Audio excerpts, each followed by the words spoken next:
Welcome to our May National Call. So excited to join everyone this morning.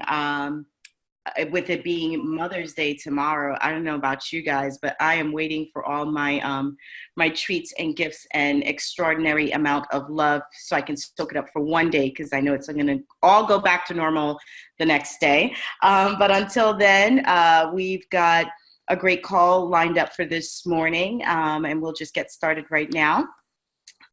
Just so that you can have a quick look at our agenda for today, I'll share with you our inspirational quote, which is actually from Martin Luther King, who I did not realize until very, very recently had some challenges with mental health. And he did a speech in 1967 to the Board of Psychologists where he shared that everybody passionately seeks to be well-adjusted, but there are some things in our world to which men of goodwill must be maladjusted. And that was by Dr. Martin Luther King, Jr.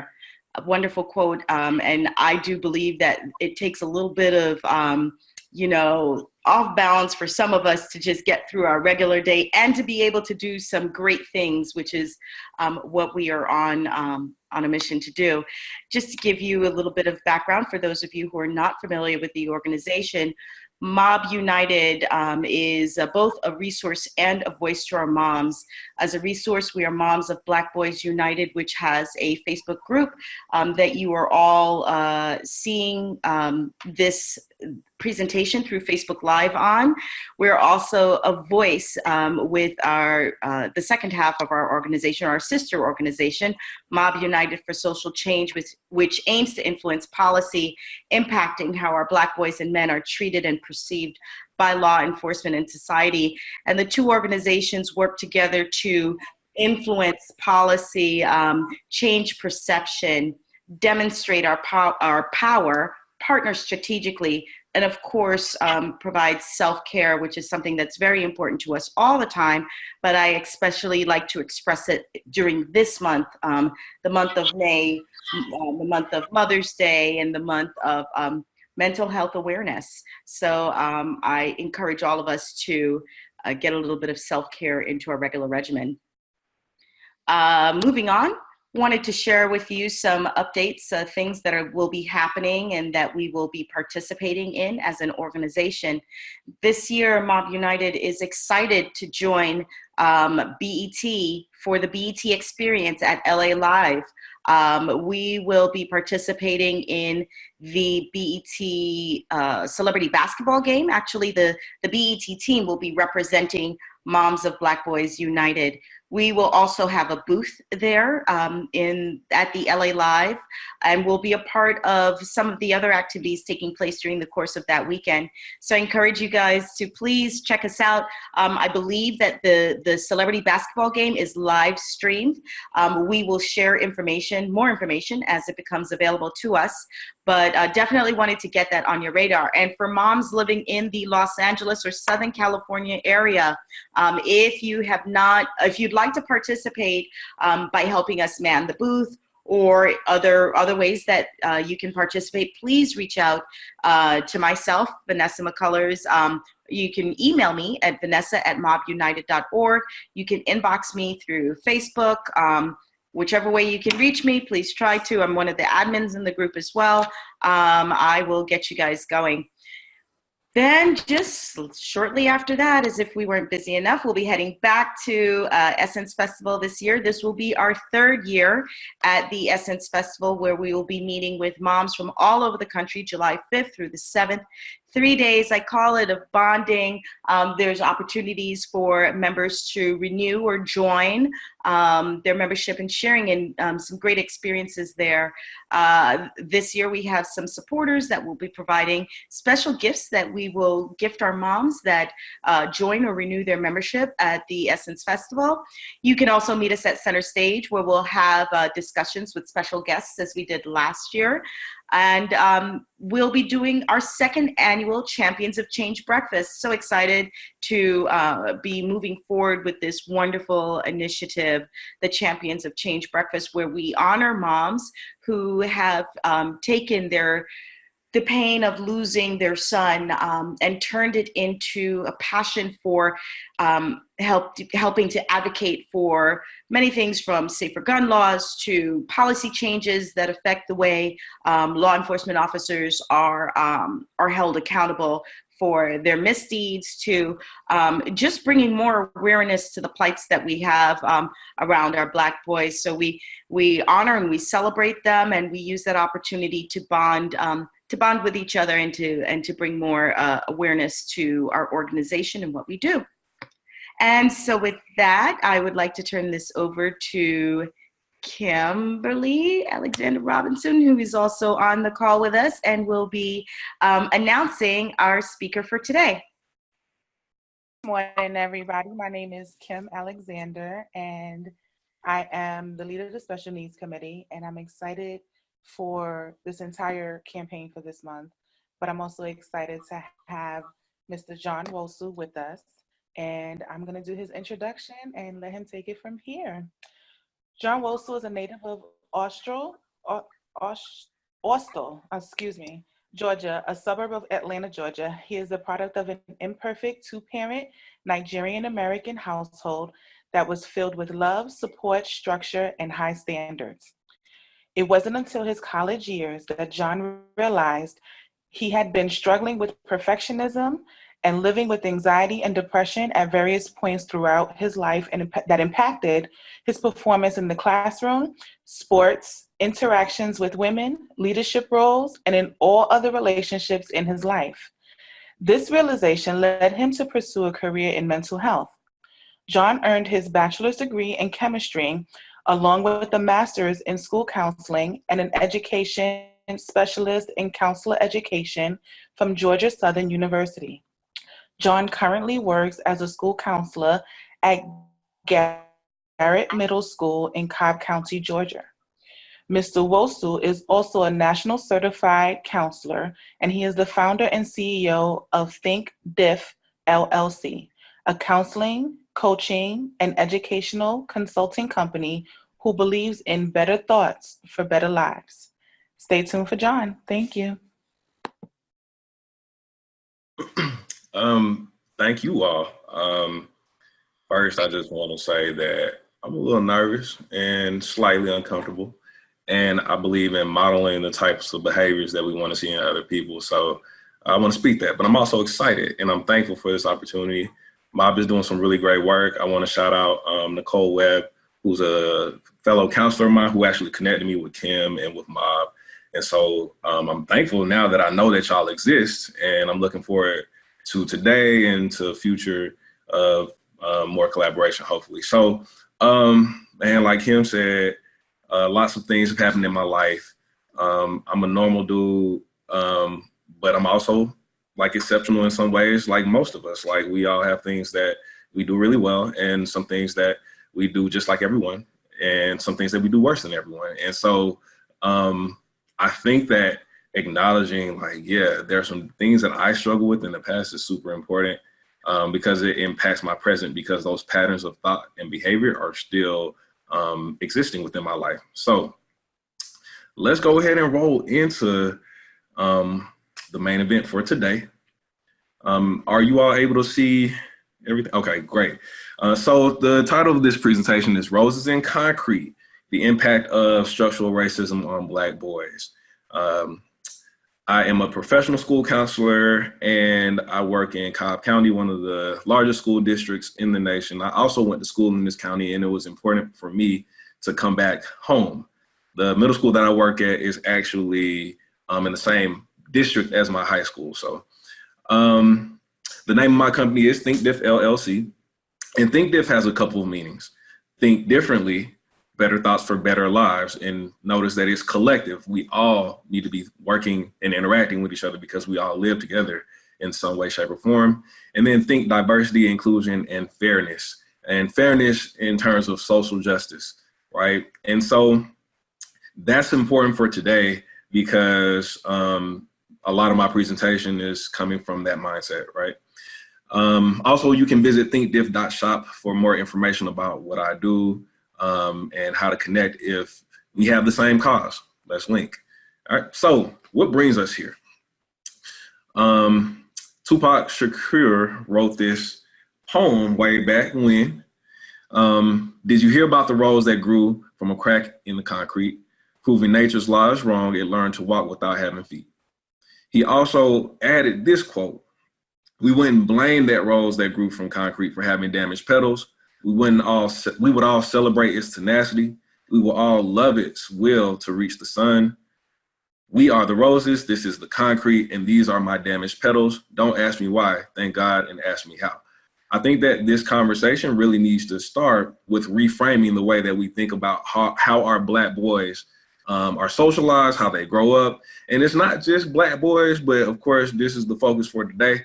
But yeah, concrete is a thing that most of us are growing through. And the first step is acknowledging that that's the situation so that we can cultivate that space and create more healthy environments for all of us to thrive in. All right, so participants should be able to get out of today these three things. Compare and contrast mental health versus illness. I need you to be able to know the difference between the two because they're not the same. I need also for people to be able to describe the relationship between implicit racial bias, trauma, and structural racism. And in addition to that, I want you to be able to explain the importance of healthy racial and gender identity development for Black boys. All right. What I would like everyone to do now is go to menti.com so we can figure out what it is that we already know. I'm going to give everyone a second to just make it there. And once you get there, just type in 189565. So I'm super big on interaction. I'm super big on collaborative working relationships. And so this is as interactive as we can be online. So please go ahead and make your way there. And once you get there, I want to hear from you all. What is the greatest challenge you face as a mother of a Black boy, or Black boys, plural?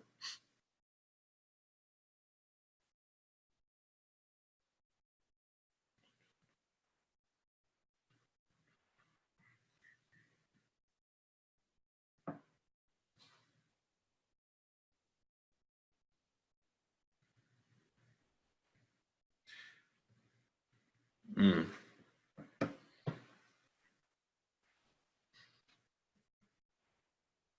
So feeling like they are safe. John, can you go back for a moment, please, and show the code again? Oh, it's actually at the top of the screen. Go to www.menti.com and use the code 189565. So you should be able to see it at the top of the slide. Can you see it? Yes. Yes, I can see it. Cool. Figuring out how to protect my sons without limiting their potential or confidence. Oh, yes. Balance of Black culture and education, raising him to be a strong man without coddling him and making him insecure. He's 27 with long dreadlocks, not too long out of grad school and in need of a job. I worry about him getting turned down because of his appearance. Man, okay. Teaching them how to act if faced with law enforcement to prevent the situation being escalated. Teaching them how to treat women. Fear that my son will internalize the racism around him. Okay, thank you all for that feedback. You can continue to add for a couple more seconds, but then I'm going to go to the next slide. But yeah, these are all things that are on my mind as a Black man, but also I know are on the minds of a lot of Black mothers as well. Hey, John, not to interrupt you, is there a way that we can capture this? Because I think that this is important. For sure. I actually will be able to share the results with you all. Awesome. Thank you. Okay, cool. Assured and safe to come home alone after experiencing the police. Absolutely. So I'm sorry. It sucks that we're in a position where this is true for so many people. And I also think that talking through it can be a form of healing, but also help us figure out the best way to change our current reality. All right. So next question. All right. So the person who answers the quickest gets the most points. On a scale from 1 to 5, how much does your physical health matter to you? You have about 7 seconds left to answer that one.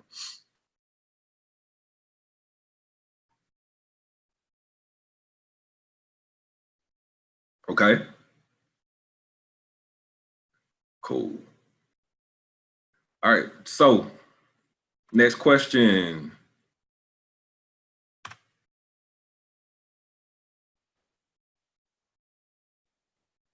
On a scale from 1 to 5, how much does your mental health matter to you?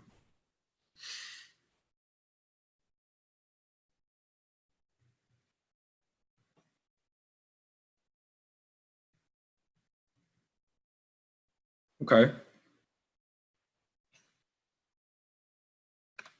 All right, moving forward.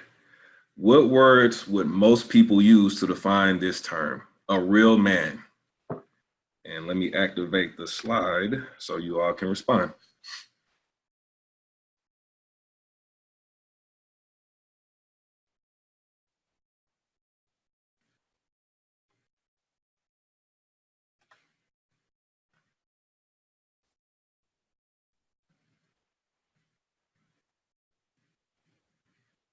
Mm,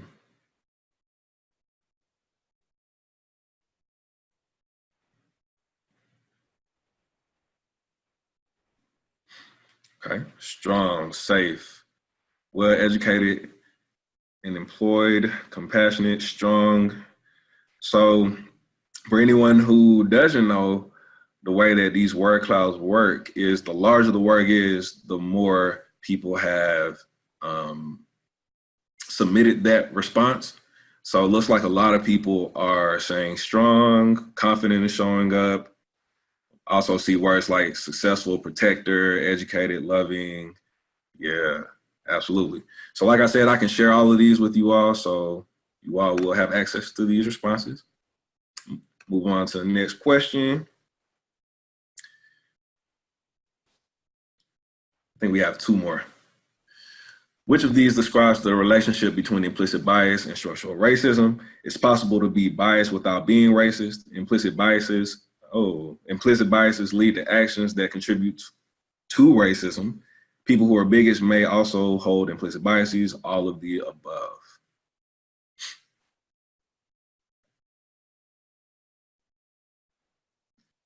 All right. So yes, the correct answer is all of the above. All right, y'all are on it today, about 6 of y'all. And I love the fact that everyone is trying. So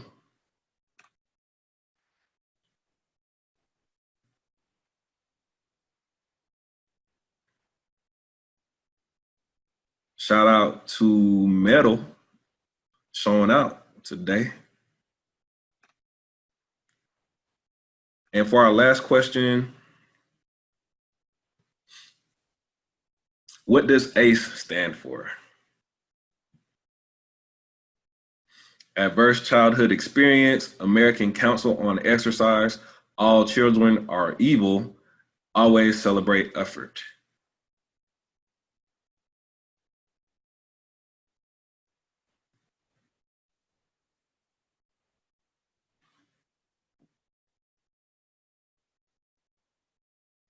All right, so adverse childhood experience is the correct answer. And so by the end of today, you all will easily be able to answer all of that. We're gonna shoot for like 100% accuracy if you all were to retake this. But yeah, let's see. Metal, whoever that is, congratulations, you get a high five virtually. That must be you, Kim. No? Okay.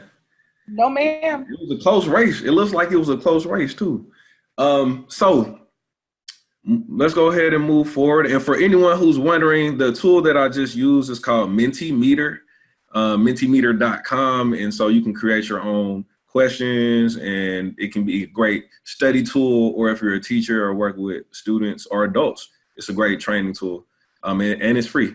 So moving on, this is the question: are mental health and illness the same? Most people think that it is. Most people think that it kind of is on a continuum. So if you're not mentally ill, then you're healthy. So it's impossible to be both those things at the same time. In reality, they exist on two different spectrums, right? So I love this particular quote because this tweet kind of like makes sense to me. Therapy is helpful because every 2 years I figure out what happened 5 years ago. And it resonated with me because right now I'm planning a wedding. I just experienced loss of two very important people in my life. I'm dealing with the impact of past decisions that I made on my current relationship. So I'm trying to, just do all of that. And I was dealing with anxiety and depression, and I didn't realize until recently that I was in a funk, and I just came out of it probably towards the end of February. But now I'm starting to look at patterns. And when I was in high school and my girlfriend broke up with me, my grades started slipping. I didn't realize I was depressed, but I was sleeping a lot. I was tired. And then when I got to college, my first semester there, my GPA at the end of the semester began with a 0.54, right? It began with a decimal point. I had a 0.54 GPA at the end of my first semester in college. And I had all of these support systems. I had all of these high expectations and standards, and I still performed poorly, right?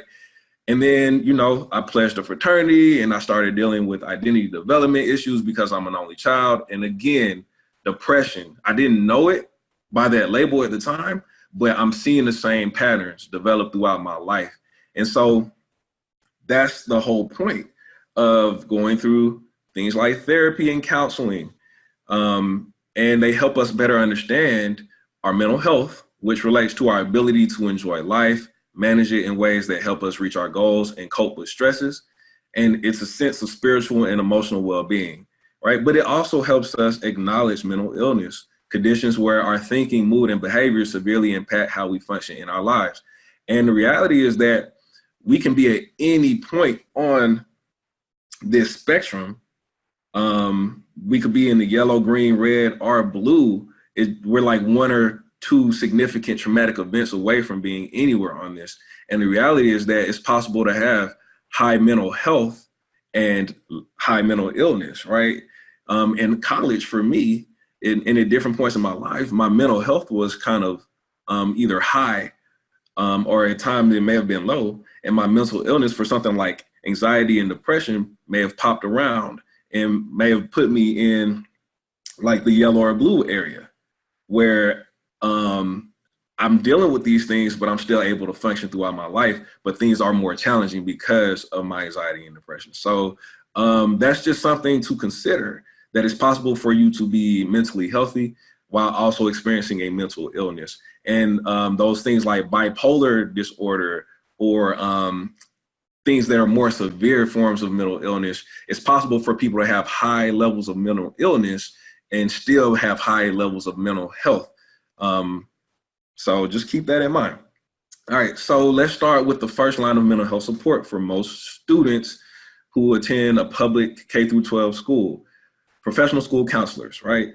And so what you need to know is that it's an occupation. When we talk about profession, it's an occupation such as law, medicine, or engineering that requires considerable training and specialized study. And then when we talk about being a professional, there are usually a set of standards that guide ethical practice. So for us, we go by the ASCA model, and ASCA stands for the American School Counselor Association.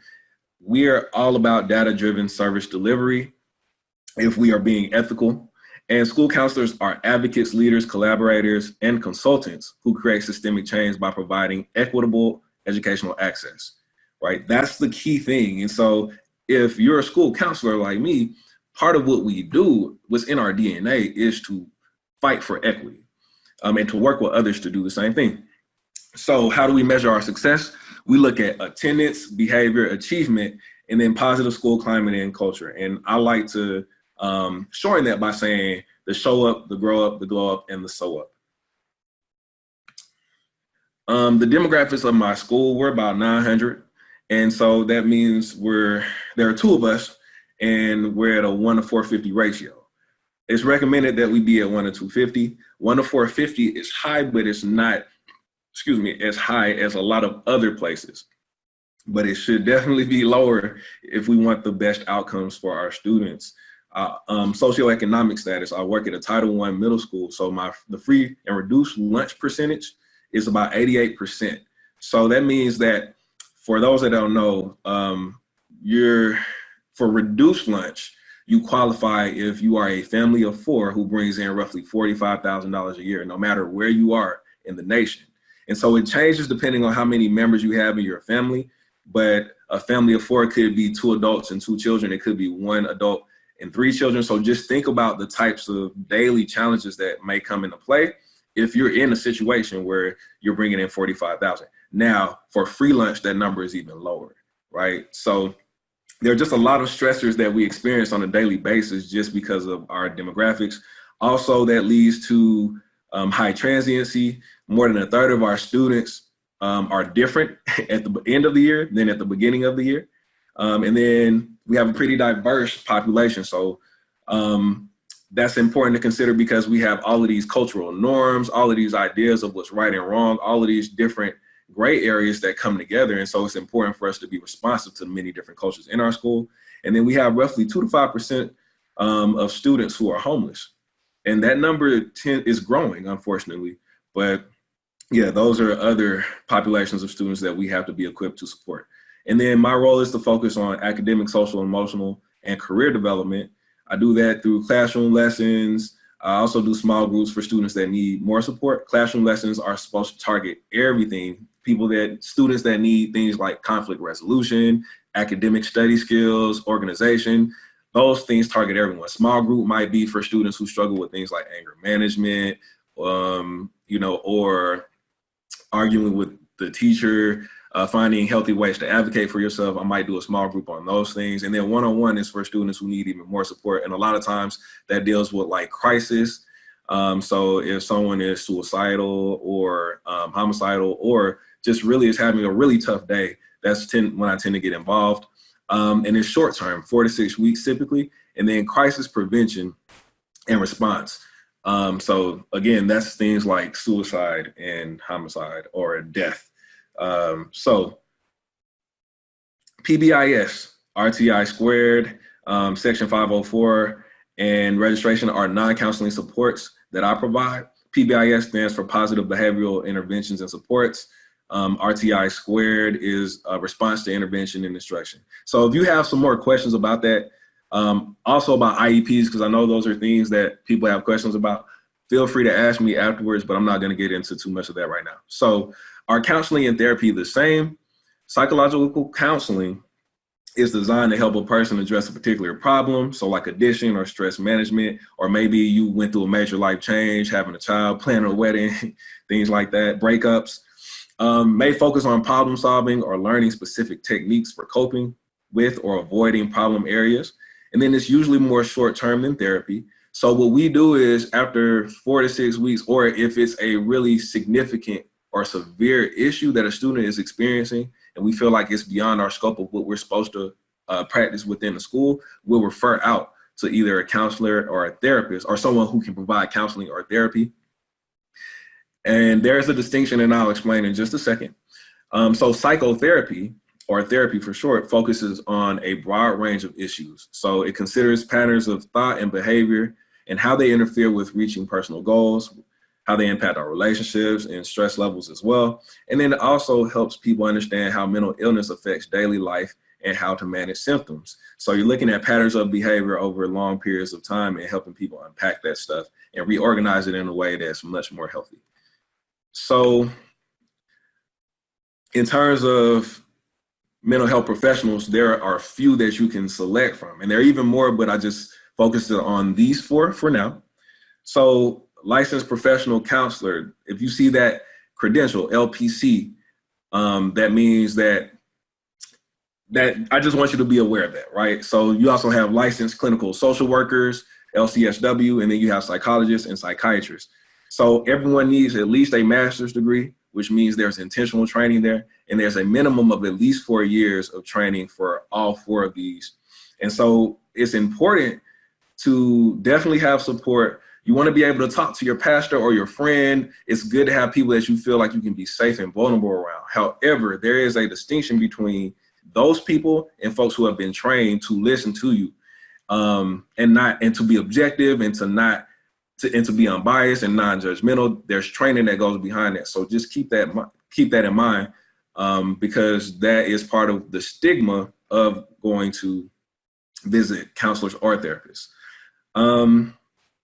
Also, the only difference, or the main difference, is between diagnosis and prescriptions. When you talk about diagnosis, in most states, everyone can diagnose. Everyone on this list can diagnose. But when you talk about writing prescriptions, in some states, in some areas, very limited spaces, psychologists can write prescriptions. But since psychiatrists actually are medical doctors, that's who you will go to. So if someone says that your student is experiencing ADHD, you will likely get a prescription for some type of drug from your primary healthcare provider, or you might get referred to a psychiatrist. But you might also then either go to the psychiatrist for talk therapy, or get referred to a psychologist, a professional counselor, or a clinical social worker to do talk therapy or counseling for some of the other issues that are happening as a result of ADHD, if that makes sense. So I want to talk now about the end, right? Beginning with the end in mind is super important. And we all are socialized within the United States, or, even if we weren't born here, we had to learn certain things. And I bet you could finish each and every one of these sentences. And when I do this with a group of people, we all say it together. So, feel free to say it together right now in front of your computer screen while you are alone. But yeah, once you go to school, you're supposed to do that so that you can get an education. After high school, you go to college, but it used to be you go straight to work. Now more is required, so you have to go to college. And after you go to college, you get a job. And after you start working, buy a house, and so on and forth, until finally you've had a family and you retire after many years of work. And the issue is that we have to ask ourselves, how complex is this? How much does it change based on your race and gender and other aspects of identity? And so if you're a Black boy, you're more likely going to be exposed to risk and less exposed to opportunities, just because of the fact that you have to navigate a system that is set up and was designed against your best interest.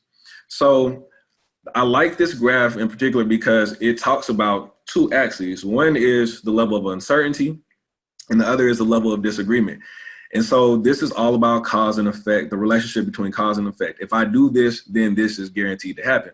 And so the more identities that you have that are marginalized, the less agreement there is on the route that you should take, and the more uncertainty there is in terms of the outcomes that will happen if you choose certain things, right? So I'm gonna give an example of that through this video that I found. It's pretty cool. I think it succinctly explains structural racism in a really, really nice way. So it's a few minutes long. We're just gonna watch this real quick, and then I want you to think about what you noticed and what stood out to you afterwards. This is Jamal. Jamal is a boy who lives in a poor neighborhood. He has a friend named Kevin who lives in a wealthy neighborhood. All of Jamal's neighbors are African American, and all of Kevin's neighbors are white. Because Jamal's school district is mostly funded by property taxes, his school is not very well funded. His classrooms are overcrowded, his teachers are underpaid, and he doesn't have access to high-quality tutors or extracurricular activities. Kevin's school district is also funded by property taxes, so his school is very well funded. His classrooms are never crowded, his teachers are very well paid, and he has access to high-quality tutors and lots of extracurricular activities. Kevin and Jamal live only a few streets away from each other. So how come they're growing up in such different worlds with such different opportunities for success? The answer has to do with America's history of systemic racism. To understand it better, let's look at what life was like for Kevin and Jamal's grandparents. Decades after the Civil War, many government agencies started to draw maps dividing cities into sections that were either desirable or undesirable for investment. This practice was called redlining, and it usually blocked off entire Black neighborhoods from access to private and public investment. Banks and insurance companies used these maps for decades to deny Black people loans and other services based purely on race. Historically speaking, Owning a home and getting a college education is the easiest way for an American family to build wealth. But when Jamal's grandparents wanted to buy a house, the banks refused because they lived in a neighborhood that was redlined. So Jamal's grandparents were not able to buy a home, and because colleges could prevent them from attending through legal segregation, their options for higher education were really scarce. Kevin's grandparents, on the other hand, got a low-interest loan to buy their first house and got accepted into a handful of top universities, which traditionally only accepted white students. This opened up a wealth of opportunities that they were able to pass on to their kids and grandkids. Even as late as the 1980s, an investigation into the Atlanta real estate market showed that banks were more willing to lend to low-income white families than to middle or upper-income African-American families. As a result, today, for every $100 of wealth held by a white family, Black families have $5.04. A 2017 study confirms that redlining is still affecting home values in major cities like Chicago today. This explains how Kevin and Jamal inherited vastly different circumstances. Unfortunately, the story doesn't end there. A big part of systemic racism is implicit bias. These are prejudices in society that people are not aware that they have. Let's go back to Kevin and Jamal. Against all odds, Jamal manages to be the only student from his high school to get accepted into a great university, the same one that Kevin and his high school friends are attending. But after Kevin and Jamal both graduate, Jamal notices that his resume isn't drawing as much interest as Kevin's, even though they graduated from the same program with the exact same GPA. Unfortunately for Jamal, studies show that resumes with white-sounding names get twice as many callbacks as identical resumes with black-sounding names. Implicit bias is one of the reasons why the Black unemployment rate is twice the rate of white unemployment, even among college graduates today. You can see evidence of systemic racism in every area of life. The disparities in family wealth, incarceration rates, political representation, and education are all examples of systemic racism. Unfortunately, the biggest challenge with systemic racism is that there's no single person or entity responsible for it, which makes it very hard to solve. So what can you do? The first thing you can do is work towards becoming more aware of your own implicit biases. What are some prejudices that you might hold that you're not aware of? Second, let's acknowledge that the consequences of slavery and Jim Crow laws are still affecting access to opportunity today. As a result, we should support systemic changes that create more equal opportunities for everyone. Increasing public school funding and making it independent from property taxes would be a great start so that poor and wealthy districts can receive equal access to resources. Systemic problems require systemic solutions. Okay. So lots of great stuff in that video. And the question, can we all dream? Just keep asking yourself throughout the video. And cumulative inequality is the idea that this video is talking about. So when we define risk, it's a factor, thing, element, or course involving uncertain danger. And then when we talk about opportunity, that's a favorable or suitable occasion or time, but it's also a chance for progress or advancement. It's not a guarantee, it's a chance. And so social systems generate inequality, which plays out over the life course. So we're talking about trajectories. We're not talking about isolated incidents. We're talking about timelines and cycles that are interconnected and go back for a while and will have impact far into the future as well. And so they're shaped by things like the accumulation of risk, available resources, perceived trajectories, and human agencies. So things are a little more complex than we like to often think, especially for people who have multiple identities that are a part of marginalized groups. So what are the links between implicit bias, trauma, and structural racism? Now, just take a second, and I just want you to be aware of the first answer that pops into your mind after I read this question. A bat and a ball cost $1.10 in total. The bat costs $1 more than the ball. How much does the ball cost? So most people guess 10 cents. That's just the thing that pops into your head. You're not like doing any work or anything. That's just the automatic thing that comes to your head. So if you guess 10 cents, good for you because you're like a lot of people, but also you're wrong. So yeah, sorry. So the correct answer is actually 5 cents because if the ball costs 5 cents, then the bat costs $1 more than the ball. And so it would be $1.05, which totals to $1.10.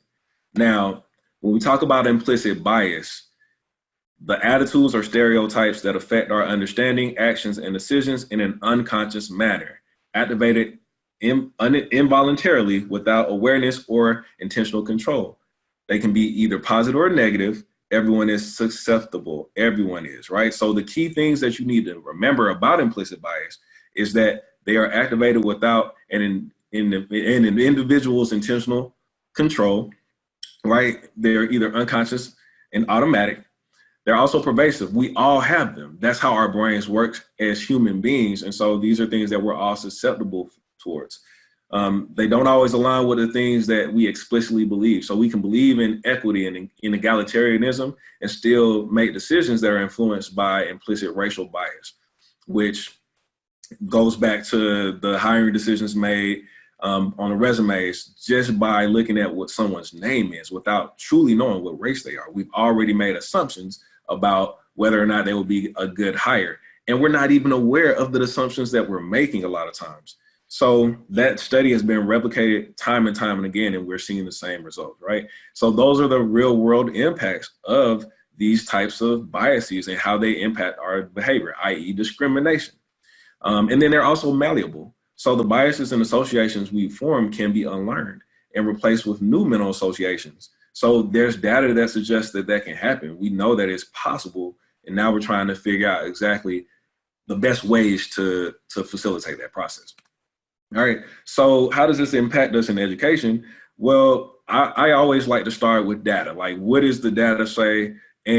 Or like, what is the lived experience? There are many different forms of data, but we know that Black children only made up 19% of preschool enrollment, but they comprised of 47% of preschoolers suspended one or more times. We have to ask ourselves, why is it like that? And I think that typically we come up with responses that could be grouped into two categories. It's either group responsible responses or other responsible responses, which means that if we're talking about Black boys, then it's somehow their fault that they're getting suspended at 47% compared to the fact that they're only 19% of the population. Like, why are they doing something wrong that's making them get suspended 3.6 times more than white students? The other responsible, the category of others responsible suggestions are everything else, basically. So is it other people? Is it systems? Is it anything else that's impacting these children or this group to behave a certain way or that's influencing these outcomes, right? And so from this particular study, what they realized is they tracked the eyes of teachers who were told to watch for problem behaviors in their students. They didn't say to watch for Black students or watch just for boys. They said look for problem behaviors.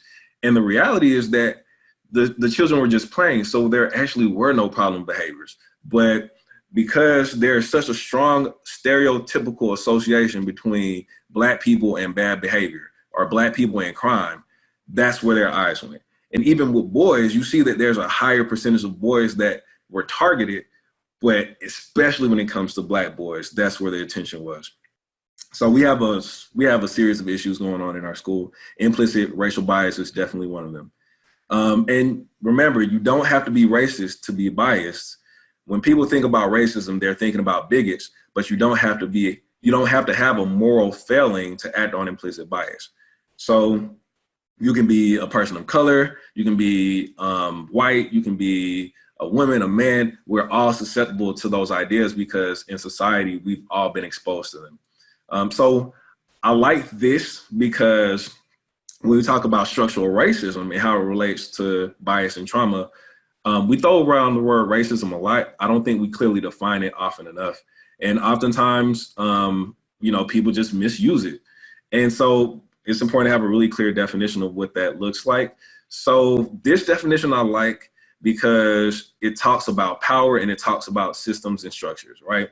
There's a definition that is commonly used, power plus prejudice equals racism.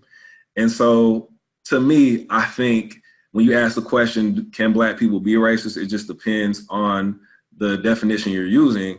But any definition that doesn't take into account power is incomplete, in my opinion. So prejudgment, bias, or discrimination based on by an individual based on race is individual racism. Institutional racism talks about the policies, practices, and procedures that work better for white people than people of color, often unintentionally. So an example of that would be how our educational systems are typically funded.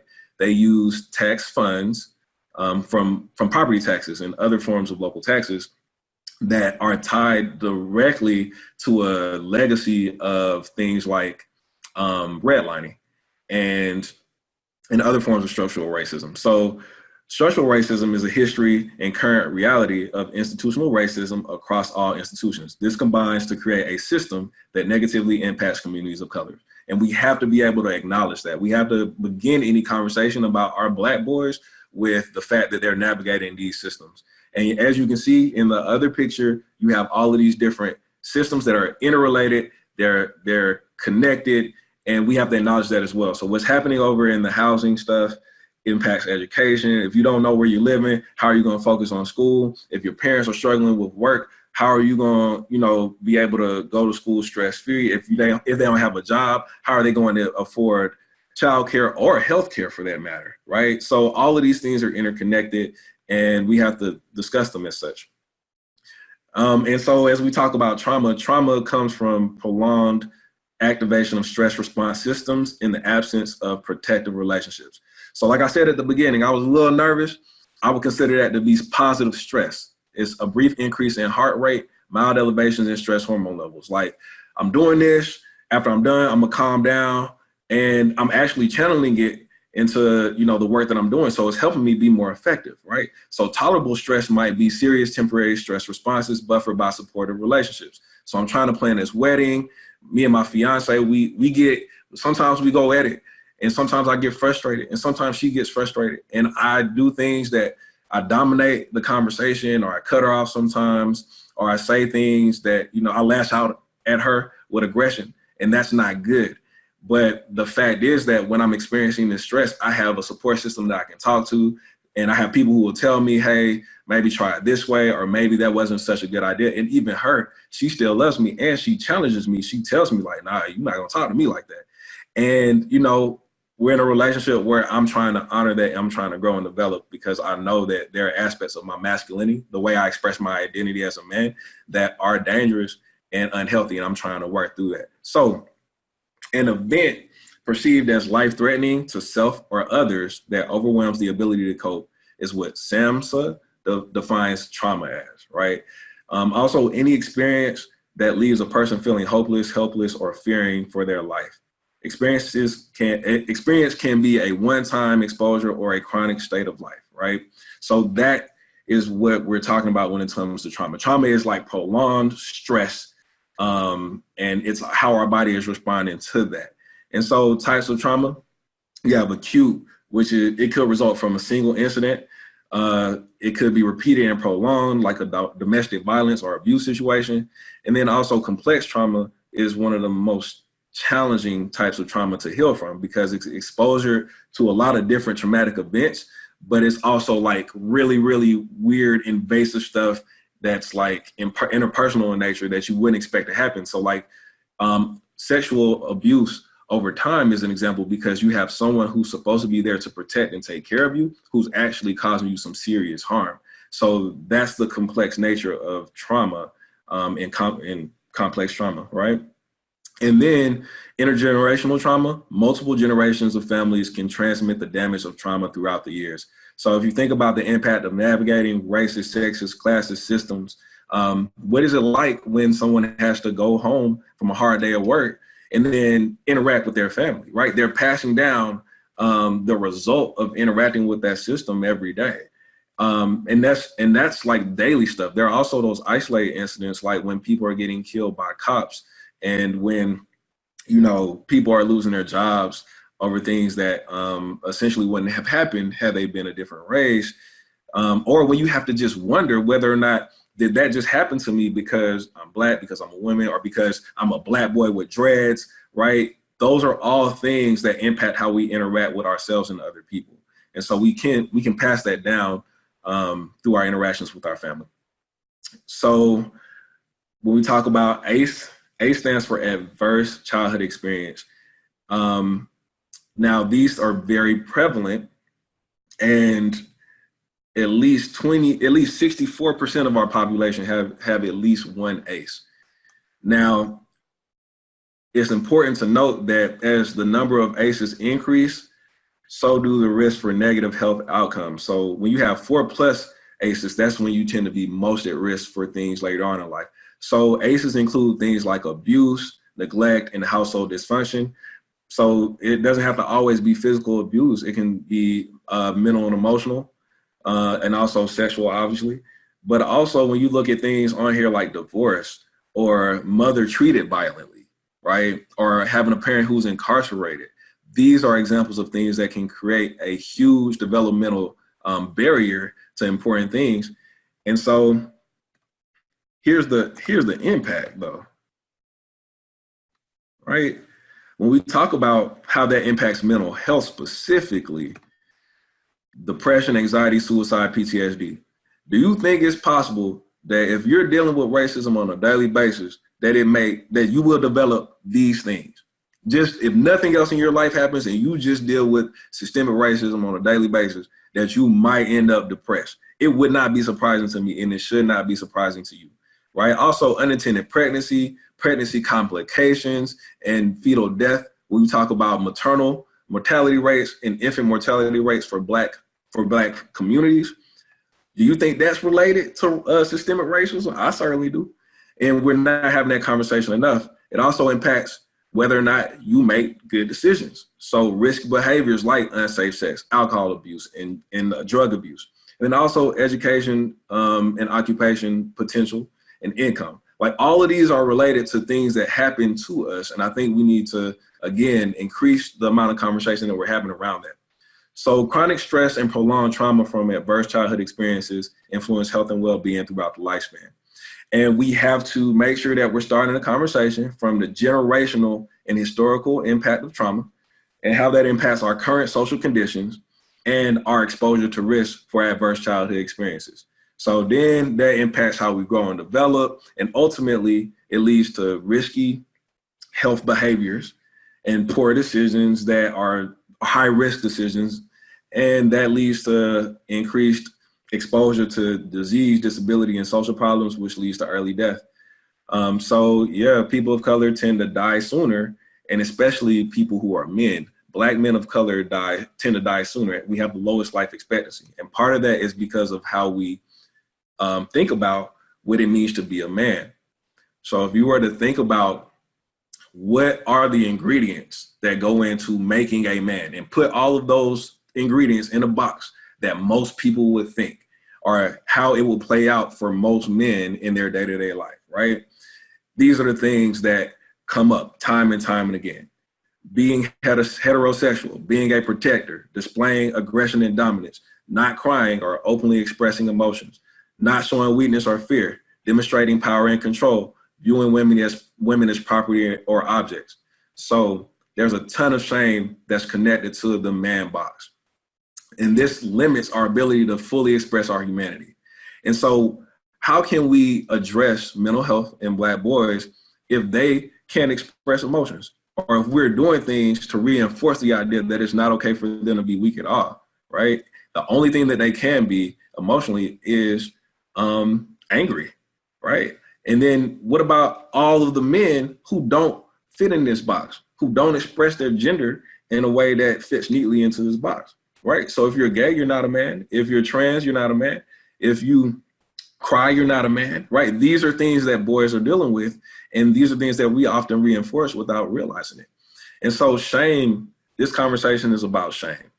And that is the most powerful master emotion, according to Brené Brown.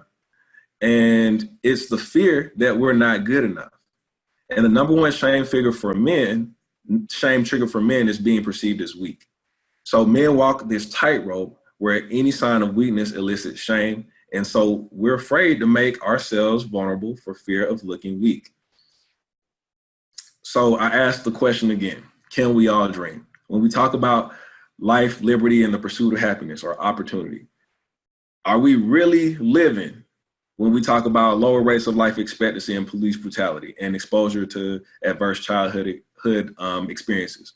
Are we really free when we have ridiculously high mass incarceration rates? The United States locks up a quarter of the world's population, and roughly 40% of the people locked up are Black men, right? When we talk about ISS and OSS and expulsion rates, are we really free? When we talk about mental illness, are we really free? And the man box, are we really free? And when we talk about opportunity, when we connect the fact that housing segregation is still a thing and it impacts educational funding, do we have the same access to opportunity with literacy and graduation rates, and also with employment and income and wealth gaps between Black people and white people, right? So how do we improve the conditions in which our roses grow? As I begin to wrap up, I really just want to let everyone know that all these slides, you'll have access to them by visiting thinkdiff.shop/presentations. You can see it at the bottom of the screen. But there's a lot of content in here that I won't get to. And I've set up the slides in a way to where I didn't have to be there to present them for you to understand the information. So what do we need to think diff about? Shame, structural racism, strict Black male masculinity, and mental health illness stigma, right? And then the interventions for that are vulnerability and empathy, equity and empowerment, respectful manhood, and awareness and prevention. So I'm gonna skip right to awareness and prevention. And just know that all this other stuff is super important. Maybe I can come back to Mob and talk another time about it, or you can visit my site, but I just needed you all to know that, right? So let's start here. We really can't offer people more compassion than we have for ourselves. In order for us to tolerate imperfection and vulnerability in other people, we have to be able to accept what is imperfect in ourselves. So a lot of times I've been kind of going back and forth between talking about Black boys and talking about you who may be listening to this. The reality is that it starts with us. We need to be able to work on ourselves and practice self-care for ourselves in order to really show up for the people in our lives. So things like rest, breathing, and mindfulness. And there are tons of other ways to practice self-care, but it is okay for you to take care of yourself and do things that have no other purpose than to make sure that you are taken care of. Next, we also need to avoid emotional numbing. So let me give you an example. My fiance gets on me fairly regularly because there's a difference between me really enjoying cereal. Like cereal is my thing. I just like cereal, right?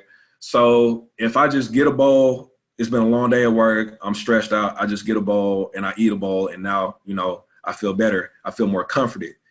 That there's a huge difference between that and me going through 3 or 4 bowls of cereal without even checking to see if I'm full. And she'll ask me, are you full, or are you just eating to eat? And, a lot of times I try to avoid the question, but the reality is that I stress eat, and cereal is one of the things I do that with. So ask yourself, what are the things that you, or maybe your son does that kind of helps numb the emotions we're experiencing? So excessive sex and masturbation is another thing that's pretty common. OPP, or work addiction. OPP does not stand for what you think it does. OPP stands for other people's problems. So how often are we engaged in other people's stuff as a way to distract and defend the discomfort that comes from dealing with our own stuff? And then just being a busybody in general, just all up in everybody's business, right? In work addiction, we call it being a workaholic.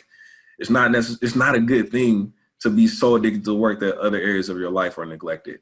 And a lot of times people use that to numb uncomfortable emotions as well. So it's important for us to look for signals of low mental health and mental illness. Here are some of the signs, especially for students who are like in that middle school age where all kinds of changes are taking place. You want to look for changes in sleep or appetite, lack of concentration, loss of energy, lack of interest in activities. And I'm going to skip right to suicidal thoughts. And this is an important one because this is a very important conversation. However, it's super important to have. And it is okay to ask directly. And I encourage you to ask very directly, have you ever thought of hurting yourself? Because self-harm there's a link between self-harm and suicide, right? Not only, don't just ask, have you hurt yourself? Also ask very directly, have you ever thought about killing yourself? Have you ever tried? And I know we're super uncomfortable with that conversation. However, people who are going through those things are often looking for an invitation to talk about them. So just by you asking, A lot of people will tell you honestly, yeah, I have. And as soon as you get that answer, you need to come find me or come find a mental health professional. Before you do that though, just help them, just be present with them. You don't have to fix it. All you need to do is be present with them. Tell them, you can even say, I don't even know what to say right now. I'm just glad that you told me. What do you need? What can I do to help in this moment? And if they don't know how to answer that question, you can ask them, what don't they need, right? So tips for finding the right mental health professional: make sure you're looking for the right fit, right? So it's like trying on shoes. You got to know what kind of activities you're looking for. You have to have some kind of idea of what you're looking for, but then you also have to try a bunch of different ones to make sure that it fits the things that you need. Ask about insurance and sliding scales if you don't have insurance, because sometimes they'll work with you, a lot of times actually. Be prepared to discuss the challenges you or your child may be experiencing. It doesn't hurt to write things out before you get on the phone. It actually helps to reduce anxiety. It helps organize your thoughts more effectively. Allow 2 or 3 visits to get comfortable. Give it some time. It's going to feel weird at first. And then view your therapist as a teammate and a co-leader. You all are working together in a collaborative process. You're the best authority on what's going on with you. They're a great authority on how to help you get through that. So it's a teamwork relationship. And then acknowledge and talk through discomfort that you experience, like with your counselor. So if you're like, hey, this is happening, I don't like it, you got to open up.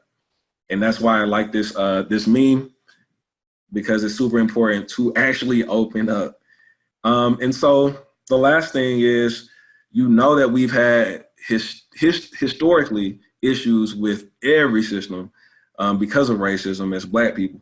But, when it comes to healthcare and when it comes to mental health, we're not immune. So it's important to, be equipped with these questions, and your therapist or counselor should be open to asking these questions about receiving these questions, because it helps us better meet your needs, right? So have you treated other African Americans before?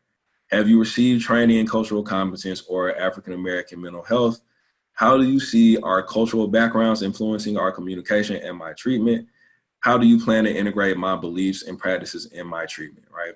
So I have a ton of notes on these slides as well. So if you go to that site, thinkdiff.shop/presentations, you'll also be able to look at the note sections for the links and where I got a lot of this information from and where you can find more resources. Last, just remember, think diff.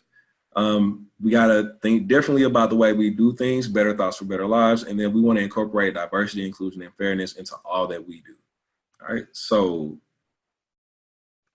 I know that I went over some, but I definitely hope that anything that I went over on was something that you all received and found helpful. But I would love to, hear from you all or field any questions that may have come up throughout the course of this presentation. Thank you, John. We can't thank you enough. Sorry, Vanessa, go ahead. No, I was just going to tell you, Jen, thank you, John, thank you so much for sharing all the information that you did. I think I echo the group's feelings that this was extremely informative. Your delivery was fantastic. We really appreciated it. And I know we have a couple of questions coming up. Kim will help moderate the questions, and then we'll close out with some additional messaging from Dipelsha, our founder. Hi, so John, thank you so much. The first question that we have is there a way to get discipline data by race from a school system? Is that data tracked anywhere? Oh, that's a great question. So yes, some districts track it at the district level. So you should be able to access it going to your school's website, or to, at least, if not your school, your district website. A lot of states track it. I know Georgia does, and so you can get that by going to the Georgia DOE website. I can put together a list or provide some links. And then you can track national data for those who do collect it by going to the Office of Civil Rights website to collect civil rights data on discipline. So they look at everything from suspicion rates to expulsion rates to also they look at things like percentage of students who are in like AP and IB classes. So they also look at, hey, are there disparities in terms of people who are recommended for, like students who perform well, right? And so, yeah, those are great places to go, your state website or the Office of Civil Rights. The next question is, the data you showed said that Black teachers are harder on Black boys than teachers of other races. What is up with that, John? All right, so let me tell you what's up with that.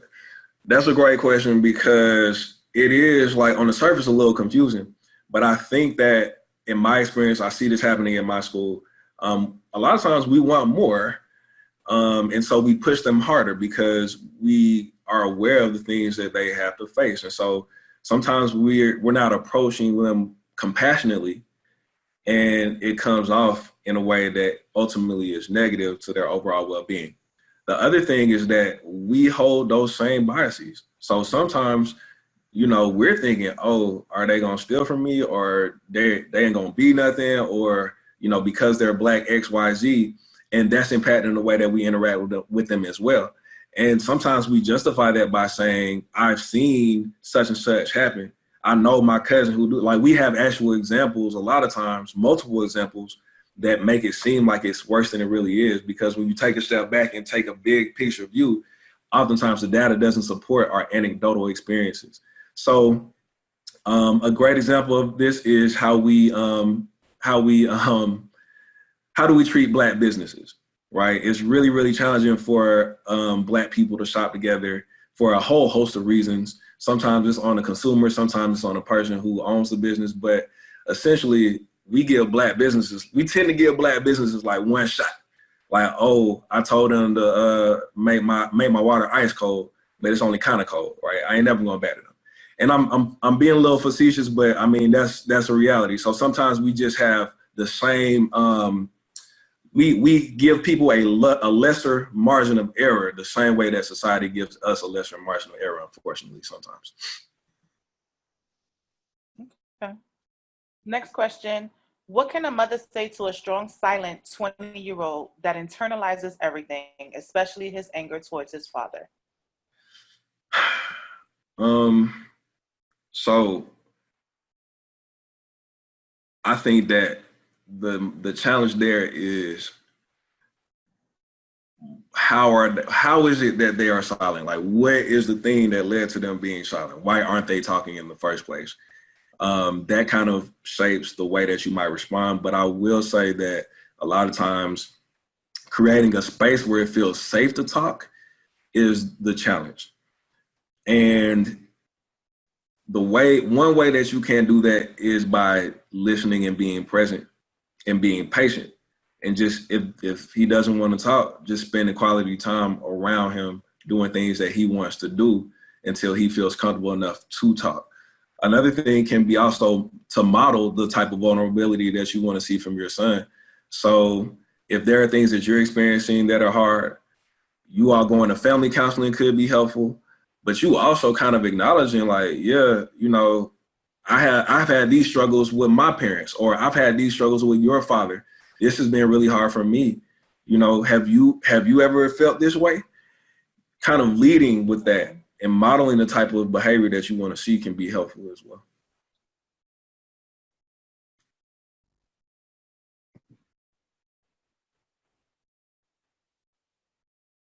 I think our screen froze. Yeah, I think maybe Kim's screen froze. There is another question here that I think I can throw to you. It is, what advice can you give us on how to raise strong Black men who are able to handle their business, but are also aware of societal changes facing Black males and emotionally in tune with their mental health needs? It's a delicate balance. Absolutely. And being responsive to that delicate balance and knowing that there is no Like, I wish I had like a step-by-step guide for you. But I would definitely start with a call to men. That is a website, and then there's a book as well by Tony Porter called Breaking Out of the Man Box, and that's where I got that one slide from. And just starting there, like unpacking what does it mean to be a man? Like, how do you think being a man looks? And then kind of from that, having conversations that lead to, well, what's the impact if you are dominant all the time? Like, how does that impact people around you if you are aggressive? Or if you do like treat women who have no type of significant relationship to you in a negative way, how is that going to impact them? Or how would you feel if someone impacted me like that as your mom or as, a significant woman in your life? But I think that you got to kind of unpack and then like repack all of the stuff that we've been taught, because there's so much trash that we get like every day, and it's reinforced by like the most powerful parts of society, like the media and, the people that we kind of glorify and amplify are doing things that are in direct contradiction of the stuff that you're saying that you want for your son. So we have to find ways to amplify respectful manhood. We have to find ways to get people to talk about it. We have to create the conditions where it's possible to have important conversations. And I think starts with really, really easy ways to start conversations on an individual level that can grow. Great answer. Any advice for talking to middle school sons? Best way to approach or things to avoid shutting down? So there's a lot of work around that. Find different ways for them to express things. It doesn't always have to be verbal. So do they like writing? Do they like drawing? If, ask them to draw how they feel, ask them to write how they feel. When they're like early teens, that might work, and it might work. I think it works less and less as they get older, but kids love to draw. But that's a technique I use all the time. If they don't want to talk, I'm like, well, do you feel comfortable writing? Do you feel comfortable drawing? So that helps. Also, I use a lot of scaling questions and that's from motivational interviewing. So actually, if you're interested, I would research motivational interviewing, and there are some books I can probably recommend too. But scaling questions are on a scale from 1 to 10, what's your number, right? So they might not be able to say I feel upset, but if you say 10 is angry, 1 is super calm, they may be able to say I'm at a 7, and then you can ask, well, what does a 7 look like for you? Because, everyone has different 7s. My 7 may be different from yours. So could you help me understand what a 7 looks like for you? And I think you'll hear me saying a lot on top of the scaling questions. I'll pair that with could you help me understand? You're empowering them to take lead over expressing their emotions. And that's another thing that we can work on as adults too, is empowering them to advocate for themselves and to connect with how they're feeling and what they want in life. And a lot of times we have so much going on, so we don't take the time to do it. We don't create the time to do it, or maybe we don't even have the time to do it, right? But yeah, that's a huge challenge. What's going on with you? Let me put you in positions for you to express that without me leading that conversation as much as possible. Amen. How do you suggest we approach administration in the school if we believe there is an implicit bias? I would identify co-collaborators. I would try to talk with teachers. I would try to talk with people that you trust and start the conversation there. You could go directly to admin. The issue is whether or not the admin will be receptive. I can tell you what we're doing right now. I've pushed conversations, and there are people who I work with who are receptive. But then you also have people who kind of know what the political game is like, and I've received feedback from them as well. And so one thing that you might want to consider is backdooring, which is like, okay, if we can't talk about the disparity and implicit bias, what are some interventions that do address that also meet the needs of whatever your district or what your school needs, right? So an example of that is with implicit bias. I was like, do you see these numbers? We got 55% Black students, but it's about 75% of referrals that are going to our Black boys. our Black students, excuse me. And so, you know, in collaborating, one of the responses that I got back was, okay, well, maybe we could do something like PBIS, or maybe we could do something like restorative practices. Find a different way to address that. And while that wasn't what I wanted to hear, the reality is that with PBIS, very clear and explicit expectations and rules do reduce that. They do reduce disparities in discipline, right? And with restorative practices, being able to talk through the wrong decisions that you've made and the impact that they made on other people do also reduce discipline rates, right? So just be willing to be flexible, but clear on what it is that you're moving towards, and find people who will work with you. And at a certain point, after you've built that grassroots movement and you've collected data that says, I try A, I try B, I try C, oh, then you come through with the stick. You know what I mean? Like you try to move through with the carrot and say, hey, this is what we want to do. We're all pushing for this same thing.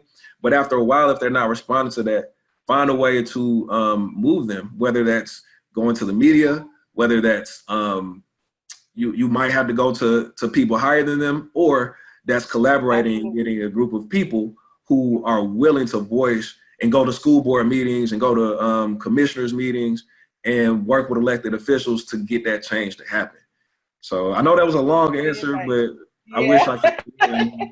Yeah, that was a great answer, John. And I actually want to dovetail off that, because one of the places that people can come to is Mob United, because that is one of the resources that we provide. We actually have an education and engagement committee that works with educators of secondary education educators, if that makes any sense. So educators that teach teachers. And one of the things that we help to provide are seminars and workshops for these teachers to help them identify their own biases and then learn how to address them so that it doesn't become an issue within the school. That goes from the elementary age group all the way up through high school. So we've done one of these seminars before, or a couple of them. We've actually done them here in Los Angeles and in other states. And so that is absolutely one of the things that we can do. And we work with our moms on a regular basis when they have an issue within the school district to try and see if we can help both them and the school district come up with some solutions. So yeah, when you're running into issues like that, absolutely, I would say get in touch with us here.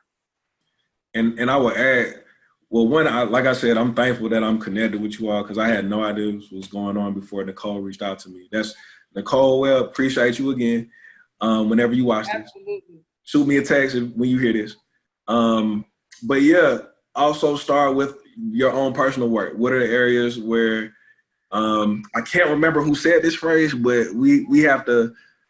While we're also looking at people who are standing on our neck, we have to look at the ways in which we're standing on other people's necks. And I think starting there is important. A book that I do recommend that I'm reading on repeat right now is Brene Brown's Dare to Lead, because a lot of times the issue is not the logic, it's not the answer. Like we know what the answer is. Like, just stop being racist, or like stop treating black boys bad. Like that's the answer to the question. You know what I mean? But the issue is how. And the personal stuff is what makes it hard. And in her book, really helps you process, or it's helped me process a lot of the things that get in the way of the tough conversations that I need to have with myself and other people. Holding myself accountable, holding other people accountable, creating those agreements and structures to help make sure a whole system can be held accountable, right? A lot of that was in that book. So I recommend that as a good starting place on more of the strategy part. What's the name of that author again? Brene Brown, Brene Brown, like my skin color. And then and then she also has a Netflix special. It's like an hour long. So if you want to read, she has a ton of YouTube videos and stuff like that.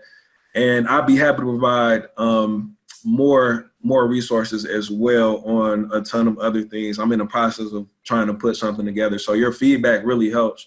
Let me know what you need and I can try to help organize it. We absolutely appreciate that. Thank you. Thank you. Vanessa, can you see Danielle Brown's question in the Facebook Live? I'm not able to see it.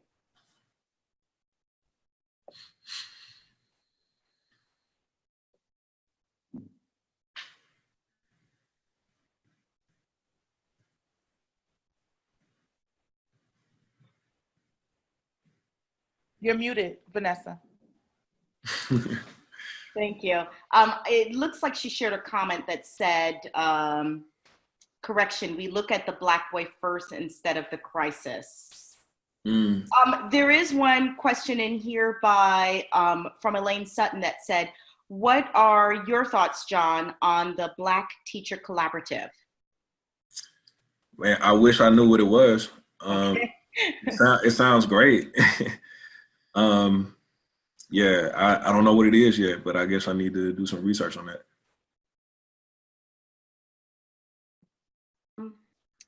So I think we are almost at the end of our time right now. It's almost 8 o'clock my time here in LA. So I'm gonna welcome Dipelsha back to kind of close us out. John, thank you again for joining us, and I'm sure we will speak with you again. Thank you. Can I shout out my social media handles real quick? Absolutely. Okay, sure. Okay. Yeah, so follow me at John J New, JohnNjayknew on Instagram and Twitter. And then also at Think Diff Life, ThinkDiflife on Instagram and Twitter, and Think Diff on Facebook, and John Nwosu on Facebook. So thank you all. Okay. I really appreciate it. Thank you, John. That's excellent. Before I wrap up, first I want to apologize to Danielle Brown because I can't see your question anymore, but she lost a son and had a question about Black boys' safety on college campuses. So I'm apologizing to you because I can't see it anymore. But John? I'm sorry to interrupt. I actually found Danielle's question really quickly. Okay. John, don't disappear. I can't see you anymore. Yeah. This is you're not done. one to my heart as well. So I've had a number of discussions with Danielle. Okay, so let's do that and then I'll wrap up. Okay, really quickly, Danielle says, my son lost his life at the hands of 3 officers. He was an athlete and scholar, but they could not keep my son safe. How do we hold the colleges accountable for being aware of the minority Black students who may have a crisis? And we look at the crisis first instead of this, this is a Black boy. They use added aggression to the situation that does not require aggression, making it worse and causing his death. Okay, so it always goes back to me, before change can happen, you have to have the conditions necessary for change to happen. So, it's a lot easier to grow a rose in like cultivated soil than it is to concrete. So like from that metaphor, kind of like identifying what is it that it needs to look like, but then also looking at where you are right now. I'm super sorry, like, to hear about your son. That is super unfortunate. Unfortunately, that's too common. And I think we aren't having that conversation enough. I will say that the Young Turk networks, TYT, they do some great work at amplifying voices from all marginalized communities. And so I would try to plug in with them and with other groups like Mob that are trying to do this work, because the reality is that a lot of people either don't want to talk about it or they don't think it's important enough to talk about. And we have to change their minds on that. And it should be enough to hear your story individually and be like, we got to change everything. But for whatever reason, it's not enough to get the change that we need, because this has been happening for centuries in various forms. So yeah, we got to collaborate. We have to channel our energy, and we have to first work to create the conditions where change can take place. And then we have to keep organizing with people who are able and working to make that change happen.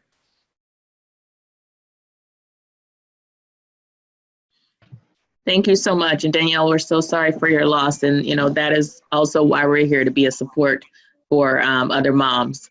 So John, first of all, I just have to echo what everyone has already said, which was this was an excellent, excellent presentation. You're not in our Facebook group because it's private, but there are lots and lots of comments of people saying this is amazing, this is the best presentation, it's chock full of information, it was interactive, it was multimedia, you were extremely informative. So I would just love to have you back again, because I feel like we need to dig deeper into some of these things. Also want to say you represented well for the ATL. I'm from Atlanta. Exactly. So thank you for that, and hope to meet you in person one time when I'm there. But just in wrapping up, one, thank you so much, and we'll be in touch about, getting you back on the call. And I just have a few announcements on things we have coming up. First of all, this call was focused on mental health for Black boys, but all month long, we have a virtual mental health fair happening in our Facebook group. So look out for the messages. We're posting, I believe, daily or every other day information about specific mental health issues and disorders. We have moms who have sons with mental health challenges going live in the group to talk about their experiences. So we'll really be chock full of information. We launched it last week, and it'll continue throughout the month of May. So that's one way you can get more information. And if you're in New York, we have an event coming up June 2nd in Brooklyn, where we'll also dig into some of these issues and talk about police interactions as well. Also, as Vanessa said, we're going to be at a few events coming up. So if you're in the Los Angeles area or surrounding areas, we'll be at the BT Experience there June 21st through 23rd.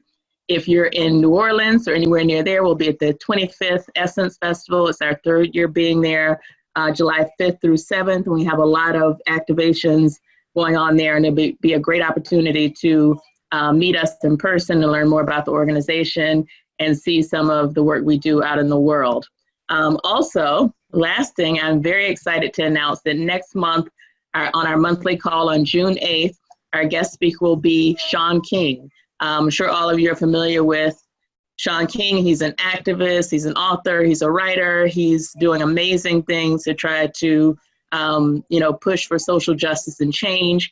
I encourage you to check out his podcast in the meantime to break down, much like John did today. I would say you're very much in that vein in terms of breaking down the data. He breaks it all the way down, like week by week, taking a specific issue and breaking down the criminal justice system, the court system, lots of issues that impact all the issues we're talking about today. So please join us back here June 8th, same place, same time, where we'll hear from Mr. Sean King. So thank you all for joining us. Thank you, John. Again, I can't say thank you enough. This was fantastic. And we look forward to staying in touch with you. And congratulations on your upcoming wedding. Thank you. I appreciate it. Thank you. When is it? It's going to be September 20th and 21st. So okay. We're having a traditional wedding. A 2-day wedding. All right. Yeah, my fiance is Caribbean, I'm Nigerian, and the next day is going to be the white wedding. So yeah. Okay, that sounds like it's going to be popping. Well, thank you and congratulations. Thank you for everything you do. Have a great week to everyone. Bye-bye. Bye-bye. Bye.